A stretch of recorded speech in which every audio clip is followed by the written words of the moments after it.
Score.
Mm-hmm.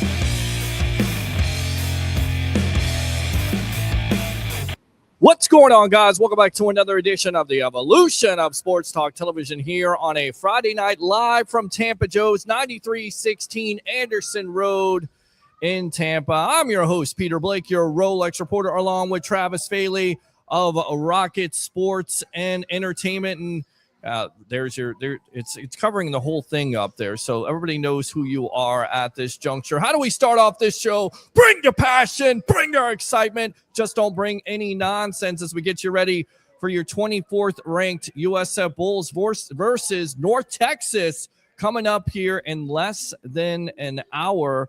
So phone lines are the most important thing. What's that? Bring your bodies, bring yourselves, bring your families, bring your kids, bring your loved ones down to Tampa Joe's over here on Anderson Road. It's going to be a fantastic time tonight as the USF Bulls, once again, as Peter mentioned, going up against the North Texas Mean Green. Where did they come up with that Mean Green moniker, Peter Blake? Well, I feel like it's a mean machine, but Mean Green would be Joe Mean Green. Did you know that Joe Mean Green actually went there? No, I didn't. I guess also Steve Austin from wrestling fame also went there. How too, about that? so. I think we got some Stone Cold Steve Austin. Where's it at? Where's my sound effects at? I'll have to find that. But I think we have some Stone Cold out there. So I had no idea that. Of course, I think a lot of people were surprised by the fact that the Bulls are actually ranked, because even though it was an impressive victory over Charlotte, it was sloppy. They did have 4 turnovers, once again being led by Byron Brown, over 100 yards of rushing. For me, this is a big-time opportunity because USF has it all in front of them. You take care of business tonight, which will be a tough test because, first time this team, North Texas, is actually 5-0 since 1959. A sellout crowd there at DATCU Stadium on ESPN2. So it'll be a ruckus crowd. There will be some home field advantage there. Did you just say ruckus? Yeah, I did say ruckus. Ruckus. Yes, I did say ruckus. Did you like that? I did. That's good. That's good. There's going to be some home field advantage, but Alex Golish, I believe, will have this team ready to go, especially on the road. So if you want to talk about your USF Bulls, open phone line 727-255-0391. It's 727-255-0391. We'll go out to the comments. Broadway right there. Peter, let's go. Let's absolutely go. You can hear that sound effect, right? He wants you to eat some wings for him, Pete. I think he can handle that pretty much. Eat some wings for me. Absolutely. We will definitely work on that, as we will have most likely the general manager delivering wings and food, and we'll see how many Bulls fans come out here. But again, this is the home for your away watch parties when it comes to USF Bulls action. And of course, Tampa Bay Buccaneers. Absolutely. So we can talk some Bucs if you want to, but this is a USF pregame show. So your initial thoughts on the win versus Charlotte there. I was surprised that they were ranked, but once again, this team, this program, if you will, seems like, Travis, of Rocket Sports and Entertainment, they're turning the corner. Once again, welcome to the Evolution. Thank you again, Pete. It was a sloppy game, but they got the job done. They did have the 4 turnovers, but the defense is still playing lights out. Jalen Schuler and the boys, those guys bring it every game. And I got to apologize for the way I look right now in my gear. I usually dress a little bit more professional, but I was at the gym training for the 2028 Old Man Olympics. Yes. And out in LA, it's going to be fantastic. As you can see, I'm huge. And I just wanted to apologize before we carry on with the show. So usually suit and tie, Peter Blake. Suit and tie. Shirt and tie. You always do the shirt and tie thing. Yeah, I don't know about the shirt and tie thing here. I need to get you one of these polo shirts, sports web polo shirts there from Sure Shot. Talk to my guy there, Travis Meserol. I wanted to call him Travis, but his name is Travis Meserol. So we got to get you a polo, get Harry the Greek. Who knows? Tampa Bay Ray Kennedy, maybe he'll make an appearance one of these days. So we'll see if we can get him one. But the big time story here, North Texas, of course, coming in at 5-0, and their coach right now really has them playing well. We talked about it. It seems like this team has a walk-on quarterback who never started high school football there. So very interesting matchup, to say the least, as it always comes down to what lines. Can the line of the USF Bulls, can they run the ball? Is it going to be just Brown tonight, like it's been, like he's led the rushing attack? Golish has talked about it, how he's led rushing. Can you get those contributions by the rest of your running backs on this team besides Brown? And can the defense get after it? Because this is an explosive offense, once again, led by Drew.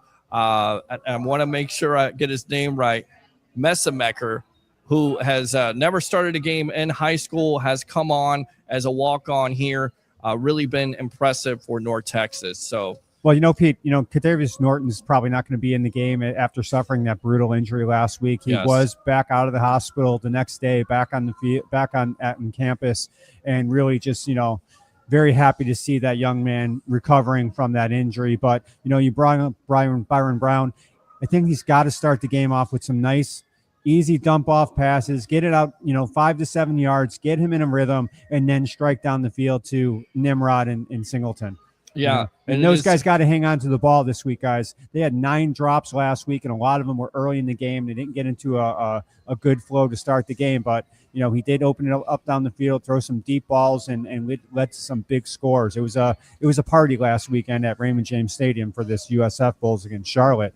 But Pete, this game sets up if USF can take care of business tonight, they win tonight. Yes. Then they play Florida Atlantic at home next weekend. Which you should win, which, by the way, is a 7:30 game. So they changed that time. So at night, homecoming at night, you figure you should be 6-1. Again, look into the crystal ball, one game at a time. I understand that, but these are winnable games. You could be looking at 6-1, setting yourself up for the Memphis Tigers as a huge matchup in Memphis. Yes. That's a to be determined on a Saturday. That's probably going to be a 12 or 1 o'clock game somewhere in that ballpark.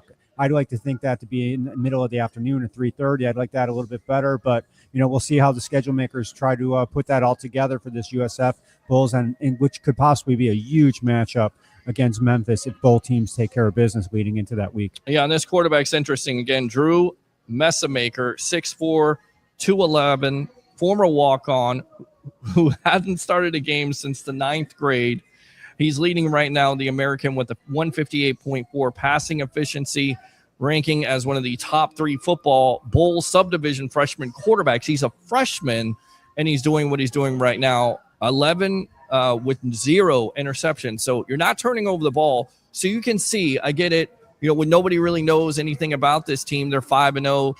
You're not taking them seriously, but you should. And anytime you win the turnover battle, and we've seen that, this is what we came in with, the Bulls turning the ball over 4 times. You can't do that tonight versus the Mean Green. You just can't do it. Not if this kid's got the accuracy, what it sounds like he does, and he's playing good ball, and that whole team is playing good ball. You can never take, look past the team, especially one that's playing this well right now, and you're on the road in their place. It's going to be at a fever pitch. They are going to be fired up there. It's one of the biggest games in their career, I'd have to say, as far as the players and the fans coming in and taking on a number 24 ranked USF Bulls team. But once again, don't forget about the guys on this defense.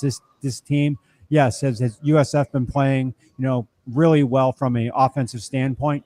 Yes, but the defense is what's really leading this team at this point with Mac Harris, Jalen Schuler once again, like I had mentioned. And, look for Mac Harris to be a game wrecker in this game once again, because he's been outstanding, guys. I mean, Schuler, yes, but Harris has really been leading this team. Yeah, I definitely agree with you. Both of those linebackers, just one of the best best 2 linebackers in this conference. And I think that's the reason why this Bulls defense has also improved. Now you look at North Texas, they went from 127th last season defensively. Offensively, they went from 127th last season to 42nd in scoring defense. So I had it right, scoring defense. So 127, 42nd in scoring defense, 118th last season. And they've also been prone to the running game with 114th in rushing defense, allowing 180 yards a game. You talked about Norton this week. Thank God he's walking, because Alex Golish was talking about it, and he says, talk about a guy who's resilient. He walked in here Monday, went to every staff room, every meeting, just to say hello, thank everyone for all the text calls he got. And I said it after the game, but watching that injury to Norton, your dad hat goes off. You're concerned. You are down. You are not down on the field. I was there, but you could see that situation. That was a scary situation. And once again, thank God Norton is good. But just listening to Alex Golish, it doesn't look like he's going to be back anytime soon. And you wouldn't think he would be with that neck injury, possibly. No, and they still got players that can, the way they run their high-speed offense with Byron Brown, he's going to take the load off the shoulders from this running game a little bit. They're just going to keep pushing and pushing. Yeah. Literally, Pete, they get the ball on first down, they're running 3 plays within 30 seconds. And I don't know if the Mean Green's going to be able to withstand that. I don't think they've seen an offense that's going to come after them with that kind of intensity and speed as far as getting the play call in and the next play running. Once again, and mentioned this before, sometimes I wish Alex would take the foot off the gas just to eat some clock. Yeah. And, especially if they're not getting things accomplished offensively, that, you need your defense to take a breather. And sometimes when you go 3 and out very quick, once again, 45 seconds, minute and a half, you put the defense right back on the field, they're going to be gassed. But this defense is a little bit different. Actually, it's a lot different than the last couple seasons for this USF team. That this offense and the Bulls team as a whole can rely on defense more this year than in the past. And kind of a similar thing is going on with North Texas right now. Their defense has improved. They've got a new coach there in Eric Morris, who has them believing. Chandler Morris, who is the quarterback for Virginia, he transferred for them. You see how great he was. And then you get this kid in Messamaker, who's been impressive. You also have. I wonder if he's going to make a mess on the field with this defense. Hopefully not, because you can't. That was good. That was going to happen. That was good. I like that. How you set that up right there. That was good. Over phone line 727-255-0391 and 727-255-0391. Live here from Tampa Joe's 9316 Anderson Road in Tampa. I'm your host, Peter Blake, along with Travis Faley of Rocket Sports and Entertainment. So I think one of the main keys here, as we or about 30 minutes away from game time here on the evolution of Sports Talk Television, if they're susceptible to the run and they're giving up 180 yards a game, listen, I think Brown has definitely improved with his accuracy going down the field. He's definitely got some weapons that you don't know about, but I think you're going to have to expose this running game. Is it going to be Brown tonight? Is it going to be somebody else for this running back room to step up? Because somebody's going to have to step up. It can't just be all on Brown, or can it be all on Brown when it comes to this rushing game? Do you want your quarterback to lead in rushing? No, absolutely not. But you understand how football works. Yes. When there's a problem with a club, that club tries to focus on that specific problem, getting ready for a game. Yep. What does that do? That exposes the other areas. That'll expose the linebackers. That'll expose the cornerbacks. Because if the linebackers they're trying to put 7, 8 in the box to try to contain Brown, that should lead to Singleton and Nimrod and the other guys to get open. And who knows? This game might come down to the leg of Nico Gramatica. Yes. I mean, it always goes back to special teams. It's special teams, it's defense, it's offense, it's all three phases of the game, and that's your weapon at the end of the day. And now not having Cartavius Norton, you're going to have to depend on Sam Franklin. You're going to have to depend on Albion Isaac, and you're also going to have to depend on Nakia Davenport. So, and this is what Coach Golish talked about this week. Plenty of talent there. Davenport, 15 carries. And again, it goes back to Brown, 17 carries, 162, which, by the way, I didn't know this, Travis Faley. That was a career high for him. 162 yards. I feel like the sky is the limit. This kid could run for 200 yards, possibly, versus this team tonight. But again, do you want to have him do that? But I certainly think it's a possibility. Davenport, 15 carries, 79 yards. Sam Franklin, 14 carries for 76 yards. And Norton, again, 13 for 69. Will not play. Isaac, 2 for 21, with a total of 407 rushing yards. Well, I don't think we're going to see that tonight, people. This leads back to the point of let's get Byram comfortable with the passing game early. Yeah. Because when he struggles early with the passing game, then things have a tendency to put everything on his shoulders as far as the running game, and then leading him to have to throw the ball more. And when he struggles, once again, USF gets in trouble. I agree, and they had some contributions. It wasn't just Chase Nimrod, who you talked about, who transferred for Tennessee. You also had Jeremiah Kogo step up last week, 4 catches for 75 yards. You had Madej Rubin, I think I pronounced his name. It's still these names, 4 for 33, and Jonathan Eccles, 1 Everybody for 24. can't be blessed with an easy name like Peter Blake. Or Travis Faley, right? Hey, now. You're there an you all-star. go. Get your game on. There you go. All about more you, less me. Open phone line, 727-255-0391 and 727-255-0391. Matthew Wells says, hey, Peter, how are you? How you doing? Oh, yeah. Matthew, you should get down here and ask us in person at Tampa Joe's over here. You know what's going to be great about Tampa Joe? Yeah, one more time. Let's try this again, Pete. Well, that's okay. About Tampa Joe's tonight. Yes. You're not only going to have USF on multiple screens in this place. Yep. You got the game 5 of the baseball between Detroit and in Seattle. That's going to be an amazing event tonight. I mean, biggest game in Seattle and since when? 2011, I think, something like that. That's going to be amazing environment. And, you know, you have other football games on tonight. We don't have hockey on. Actually, the NHL has absolutely no games tonight, and all the teams back in action. And pretty disappointed in that Tampa Bay Lightning, but that's after having a 3-0. And we can talk about it here. We'll get you ready for USF, but we can switch gears with the Lightning. Let me get your thoughts on this, because you love to cover this team. You love to talk about this team. You watch them in depth.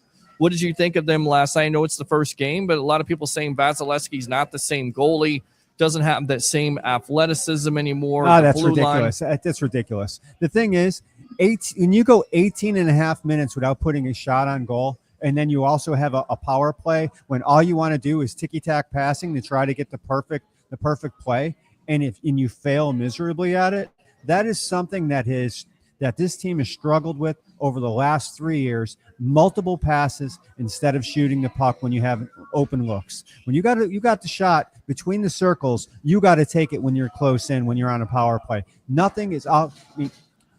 And that's a huge thing. This team was dominating that club last night, and to lose that game to start off the season, yes, it's game 1 of 82. I get it, but still, you want to set the tone. You got to set the tone, Peter Blake. Well, set the tone. It's tone. always about setting the tone Yes. on the sports web. It's not just about hockey. It's not just about your USF Bulls. But it's of course, anything in sports. Yes. You need to set the tone, Yes. set it early. They did set it, but you got to carry that on through the second and third period. And I thought in the second and third period, they went down 4-3, and they had 1 or 2 opportunities with 5 minutes to go in the game, and it was pitiful. Yeah. Absolutely pitiful. It was pitiful. And then the Tampa Bay Buccaneers, of course, playing the San Francisco 49ers, 2 4-1 teams. This Bucs team banged up once again. No Chris Godwin this week. No Mike Evans. So once again, it's going to be Emeka Ibuka and whomever else is going to have to step up. Tez Johnson, Sterling Shepard, Ryan Miller. So Baker Mayfield being one of the hottest quarterbacks out there. Let me ask you this. I'll throw this out there. Do you think he's the MVP of the league for the first 5 games of the season? Yes or no? And why not? I would have to say yes. Look what the guy's done, in crunch time. The last drives of the games, he's putting Bucs in the position to win the games, and they're winning the games. Yeah. That's all you can ask out of your quarterback, especially with the injuries that they've had. You got your perennial number 1 in Mike Evans being out multiple games. Excuse me, Chris Godwin being out multiple games. And he's relying on a true freshman, true rookie to put it all together. Yeah, you're absolutely right. Yeah, that's okay. That's all right. We got to get you something to drink here. Yes. You all right? I'm good. Okay, so we got those players not playing in that game. Of course, if you don't know, tune into the evolution of Sports Talk Television. I think about 2:00, because it is a late start now. Remember, Bucs fans, it's not 1:00 this Sunday. It's 4:25.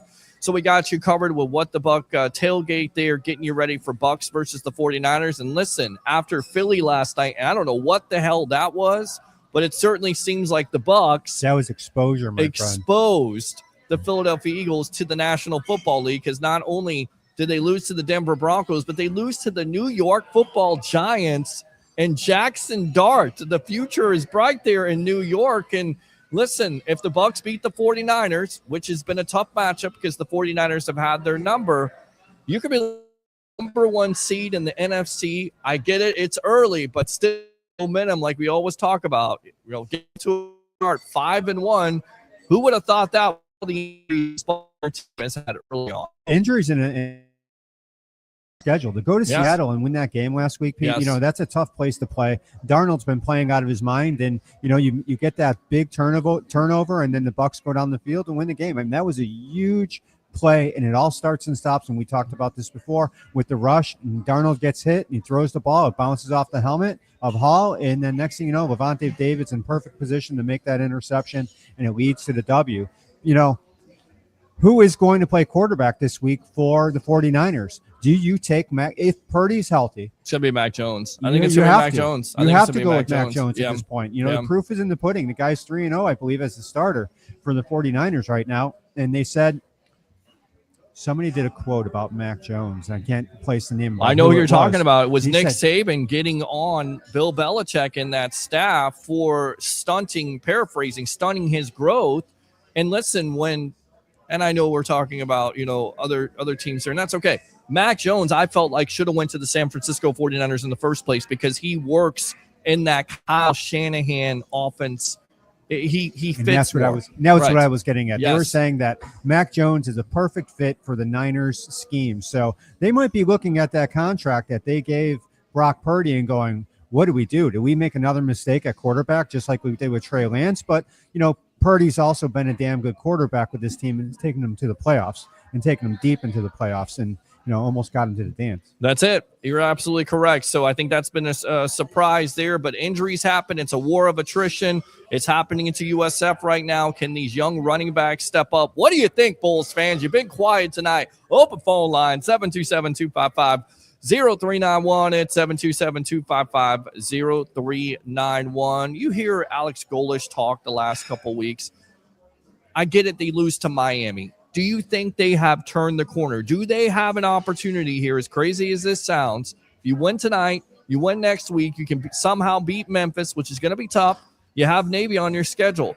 Are we talking about the USF Bulls in that 12-team playoff run? Are they good enough to be there? Are they good enough to compete, in your opinion? Because you watch a lot of USF Bulls football in your time. What do you say?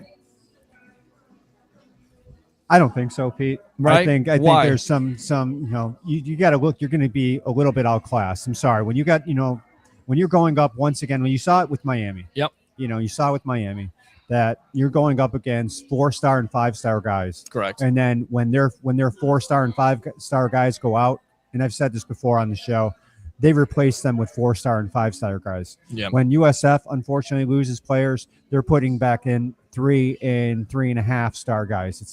It's just the way it is. It's the nature of college football, especially with the NIL system. You're seeing a team like Texas Tech playing unbelievable because why? Because they had a huge influx of money going into the NIL. And then next thing you know, you got players coming in that really shouldn't be playing for Texas Tech. They should be going to teams like Georgia or Florida State, et cetera, Michigan. But because of that NIL money, they're like, hey, man, you're giving me the bag. I'm going to go play for Texas Tech, and we're going to compete. So it would be tough. Hey, Pete, would I love to see them continue success? But once again, if they can be ranked and they can win this conference, that is what I'm looking at. Let me ask you, do you buy Alex Golish? Are you buying him? Last 2 seasons, 7 wins.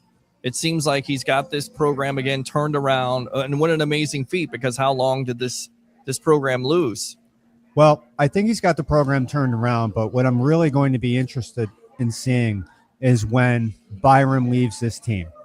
Okay. Who is he going to bring in as a quarterback to lead this team into that new stadium? Right. When that new stadium hits, if Golish is having the success he is, that stadium should be at near capacity for every game. I know Tampa is a very interesting, dynamic. We've had problems with the baseball team. We've had problems even selling some games out. I think that's for the Bucs. ownership. I think that's more ownership than anything else. Agreed. But we also see, we're still seeing some problems with selling out Buccaneer games. Yes. Even when they're playing well, you're still seeing a lot of empty seats. And it's not just because the fans are selling their season tickets. I'm still getting emails saying, hey, we got tickets available for – even for the San Francisco game this weekend, I'm getting emails saying, hey, we got tickets available. So, but you put that stadium over in campus, you're going to get kids walking up to that game, just like I saw at the Gator game, just like you see at, all over, regular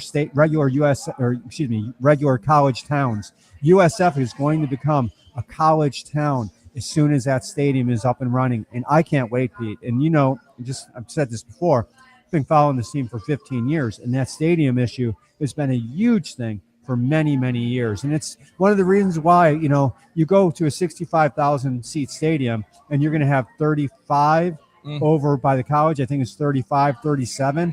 There's no reason why people aren't going to go to that stadium to see a team, especially if they're competitive and especially if Golish is having the success that he's had so far. Hey, we're not looking at 6-6 again this year, Pete. Yeah. We're not looking at 7-6 with the bowl win. This team is looking at 9-3, possibly 10-3. Yeah. If they lose to Memphis, that would make them, whatever. If they win tonight, now we're counting our chickens once again. Right. And you never want to do that in sports. You saw what happened last night. Philly was a huge favorite. They got smoked. Yes. They got boat raced last night. And that Cam Scadaboo, wow, I wish that kid was on the Bears. I will tell you that much right now. And if you look at that, they're working on a 3-headed monster when Neighbors comes back.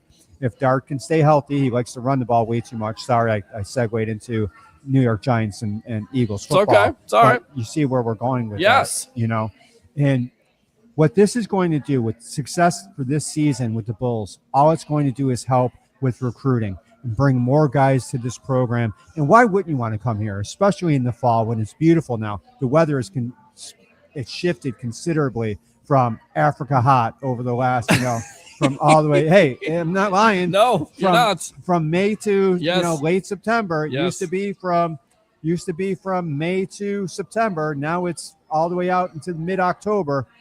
Weather shifted, so kids are going to want to come here, and why wouldn't you? It's a beautiful place, beautiful place to live. Not very many problems. I've been here for 30 years and I haven't left, so there's a reason why we stay here in Tampa. Absolutely, and look, a cold front is coming in this weekend, so it's nice to have cooler temperatures. Hopefully, it's not hot here in the Bay Area, but hopefully the offense tonight for the USF Bulls, hopefully the defense tonight, hopefully the special teams is hot versus North Texas. Open phone line 727-255-0391 and 727-255-0391. I'm your host Peter Blake here on the Sports Web, live from Tampa Joe's 9316 Anderson Road in Tampa with my co-host here, Mr. Travis Faley of Rocket Sports and Entertainment. They hired Rob Higgins. What did you think of that hire as the new CEO? He's brought lots of events here. He's been a part of, I believe he's a part of the Frozen, not the Frozen. Four. Yeah, Frozen 4. Been a part of having the hockey games outside here. He's brought lots of events. WWE comes to mind. Higgins, what did you think of that hire as the CEO for the Bulls? Is that a win? Is that a home run for them? It's a grand slam. And especially if you follow him on social media and what he's doing, the guy is out there working. He even said, he's like, I'm working 12 to 16 hours a day. And it's I'm not just saying, hey, I'm just sitting here at my desk. Right. He's doing things. He's getting things done. And, it's only going to get better, Pete. I think this community should embrace what USF is doing. I'd really like to see, some guys make the shift from, hey, I went to UF or I went to FSU, and really start to embrace this team and embrace this community. And it's going to be really interesting to see what the new ownership's going to do with this baseball team too. I know we're talking about USF and Rob Higgins, but it's going to be very, very interesting to see how this plays out. There's literally one or two places that they can put this baseball team in the Tampa community. And if not, they're going to look up in Orlando. Don't be surprised. And I'd hate to say it. I don't think it's going to happen. Listen, I don't think Major League Baseball picks that group, handpicks that ownership group, and you don't have a plan to be somewhere in Tampa. Look for them to be by HCC. They're looking for 100 acres at this point, or the Ybor Harbor. Yep. I mean, what are you going to do with HCC though?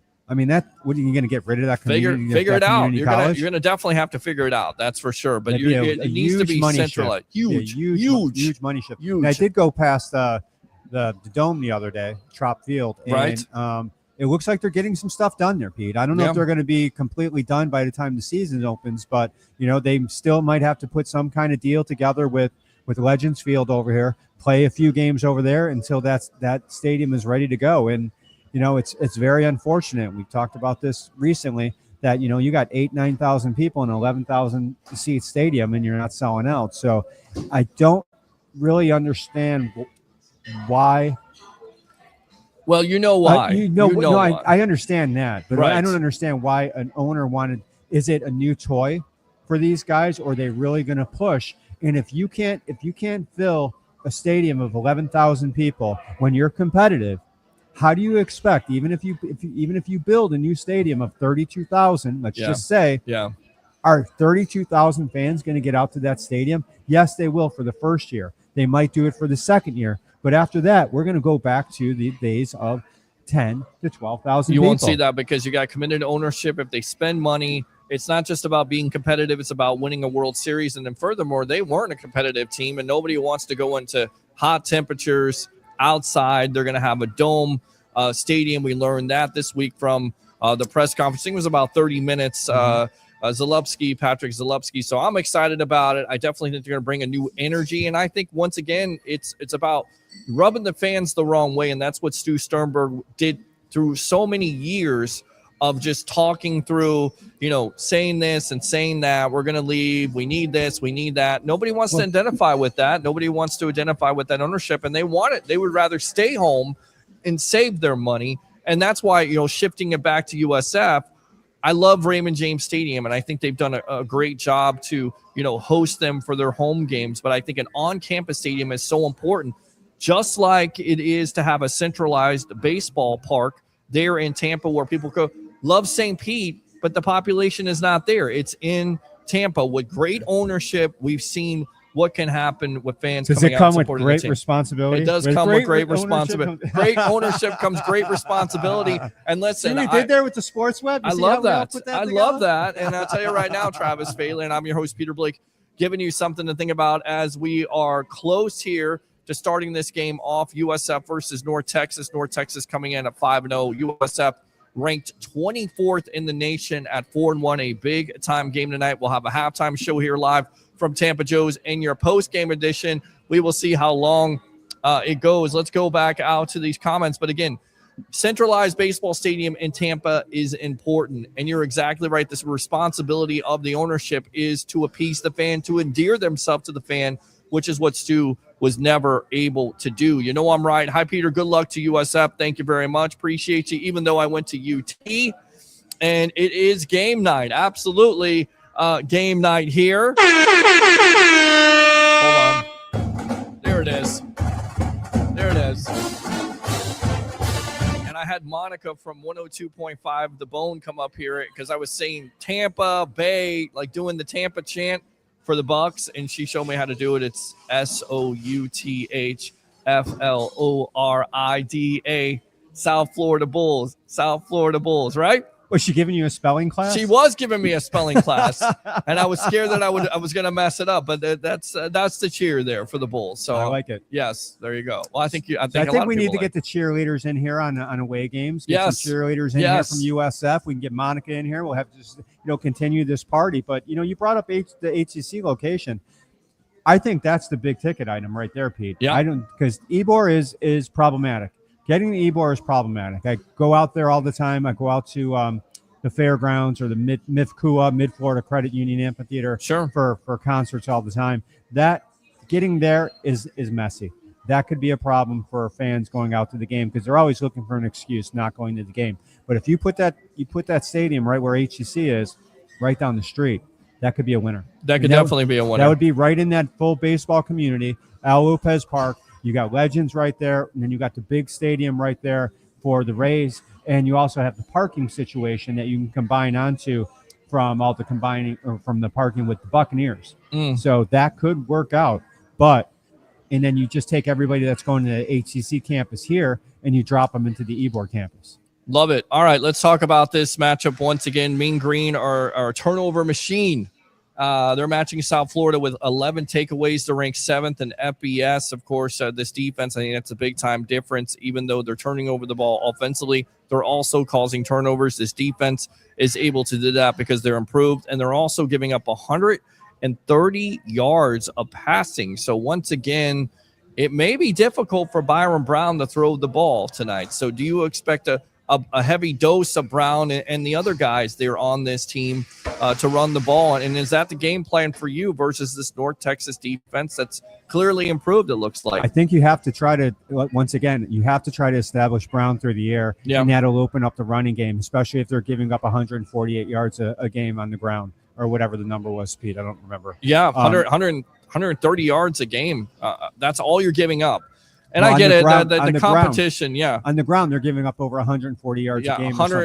North Texas only giving up 136 passing yards per game. That's impressive. On a 53% completion rate. So, which, Brown struggles with completing, easy passes. It's unfortunate, but you see that not only in college football, but you see that in the NFL. There's a slew of quarterbacks in the NFL that can't make the layup.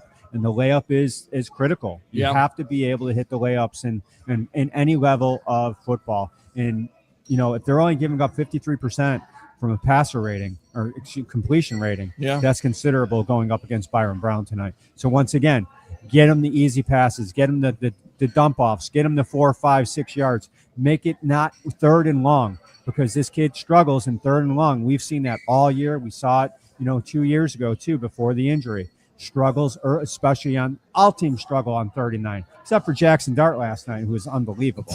Well, yeah, again, you want to stay out of those. You want to stay into those manageable situations where it's 3rd and 3, 3rd and 5, 3rd and 7 instead of 3rd and 9, 3rd and 12, 3rd and 17. Even though Brown can throw the ball deep, and then furthermore, with all that being said, you have to worry about North Texas and Caleb Hawkins, 239 yards rushing.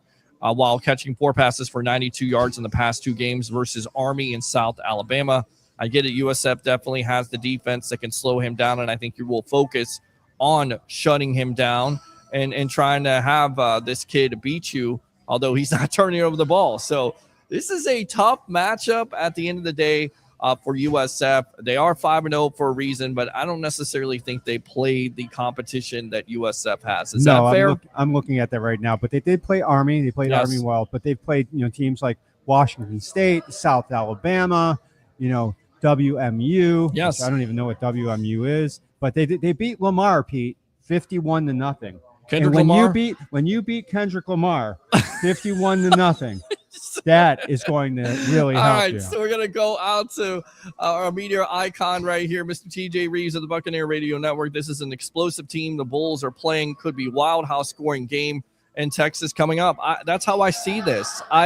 As much as I want, and I feel like USF has to get off to a fast start again, and they have struggled. They didn't struggle last week. That was the good thing about it. They didn't struggle getting off. So you got to get off to a fast start. I think this could be what you saw last Sunday with Seattle and Tampa Bay with a shootout here with, whoever has the ball last wins. Do you agree? I like this. I like the USF defense to win this game, though, Pete. Good stuff, TJ. Good stuff, TJ. And when TJ talks, people listen. That's right. We do listen, and we have them on. We'll probably have them on the post-game edition of the Evolution of Sports Talk Television live from Raymond James Stadium as we get you, hopefully, the Bucs. We're talking about the Bucs beating the 49ers live there at Raymond James Stadium, 30 to 35 minutes after game. By the way, thank you very much for coming up here and helping me set this up because you understand the madness that I go through. And I told you, I wish that I could get you on the field with me. We get you credentialed. It'd be my other set of eyes because this definitely helped me out. So well, when you started calling me Duboy, I had to take a step back, Pete. Okay. Yeah, I didn't call you anything at all. Let's go out to TJ Reeves. North Texas destroyed Washington State and torched Army at Army. They can throw and they can score. Yes, they can. Absolutely. And again, the quarterback who's never started a game in high school, 11 touchdowns, no interceptions. I mean, that's the key. Don't turn over the ball. That's the key for USF. Don't turn over the ball. You have to win the turnover battle. For me, I feel like you have to get off to a fast start if you're USF as we're wrapping it up here. About 3 minutes to go. So give me your final prediction for USF versus North Texas tonight. I like USF 31-21, but that Army game that North Texas won really, after when I did a little bit of research, really surprised me. Yeah. That stunned me a little bit that they were able to handle Army like that. Army's usually a perennial decent team. Yeah, well, I mean, again, you got a new coach there. They're believing in it. You've got all these NIL transfers. This is what the transfer portal is supposed to do for the little programs. This is what you can do with money. This is what you can do with proper recruiting. I say it's a shootout. I say USF wins 38-31. Put on your seatbelt, buckle your seatbelt, because this is going to be a high-scoring affair. USF wins, and I think it sets up next week where you could go 6-1 for that matchup versus the media icons, Memphis Tigers. So we will definitely be back at halftime live here at Tampa Joe's. Your final thoughts? My final thoughts are these, Pete. I love this place. I love coming out here. I love doing the shows with you. I think the food is great. The management is great. They really take care of the people. If there's an issue, it's always well done. It's always taken care of. And once again, get out to Tampa Joe's, your home for USF Bulls and your Tampa Bay Buccaneers, amongst other sports that they're going to have on. Once again, they're going to have other games on tonight. Get out here for that baseball game. And just come on, celebrate with us, man, because it's going to be a good time here at Tampa Joe's. It is. We'll be back at halftime for the great Travis Bailey of Rocket Sports and Entertainment. I'm your host, Peter Blake, your Rolex reporter. 3 things. You know them, you love them, you got to have them. Bring your passion, bring your excitement. Just don't bring any nonsense. We'll see you at halftime as we get you ready for USF versus North Texas. Enjoy the game here on the Evolution Sports Talk Television.